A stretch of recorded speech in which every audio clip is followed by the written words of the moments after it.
Hello friends, நான் இன்றைக்கி கோதுமை கச்சாயம் செய்ய போகிறேங்க. இது வந்து கோயம்புத்தூர் சைடு ஸ்பெஷலுங்க. அதுக்கு 1 டம்ளர் கோதுமை மாவு எடுத்து வச்சுருக்கேன். இந்த டம்ளரில் தாங்க 1 டம்ளர் கோதுமை மாவு. அதில் ஒரு 1/4 டம்ளரு ரவை எடுத்து வச்சுருக்கேன். அதையும் இதில் சேர்த்துக்கலாம். ஒரு வாழைப்பழம் எடுத்து வச்சுருக்கேன், சின்னதாக கட் பண்ணி. அதையும் இந்த மாவோட சேர்த்துக்கலாம். ஒரு பிஞ்சு பேக்கிங் சோடா வச்சுருக்கேன், அதையும் இதோட சேர்த்துக்குவோம். அதே டம்ளரில் ஒரு 3/4 டம்ளர் வெல்லம் எடுத்து வச்சுருக்கேங்க. கொஞ்சம் லைட்டாக இடிச்சிட்டு வச்சுருக்கேன், அதையும் இதில் சேர்த்துக்குவோம். இப்போது இது எல்லாத்தையும் சேர்த்து மிக்சியில் போட்டு ஒன்றா அரைச்சிக்குவோங்க.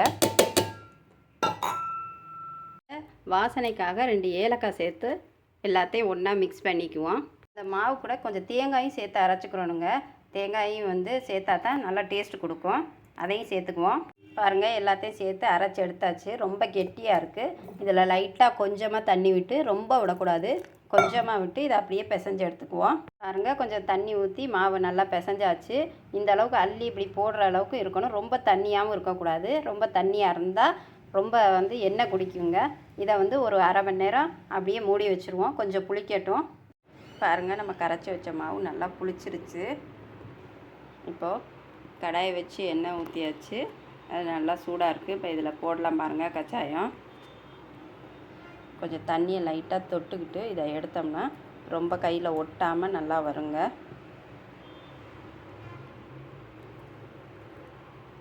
இந்த மாதிரி சின்னதாக போடணும். இந்த மாதிரி கொஞ்சமாக எடுத்து லைட்டாக இப்படி போடணுங்க. உருண்டையாக அப்படி வந்துடும்.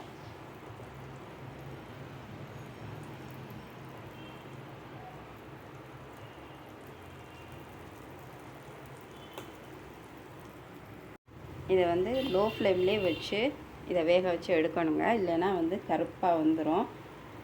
வெல்லம் போடுறனால லோ ஃப்ளேம்லேயே வச்சு தான் இதை வேக வச்சு எடுக்கணும். அப்போ தான் உள்ளேயும் நல்லா வெந்து வரும். இதை அப்படியே திருப்பி திருப்பி விடுங்க. இப்போ பாருங்கள், லைட் ப்ரௌன் கலராக வந்துருச்சு. இப்போ இதை எடுத்துடலாங்க. இதை விட விட்டால் இன்னும் கருகிடும்.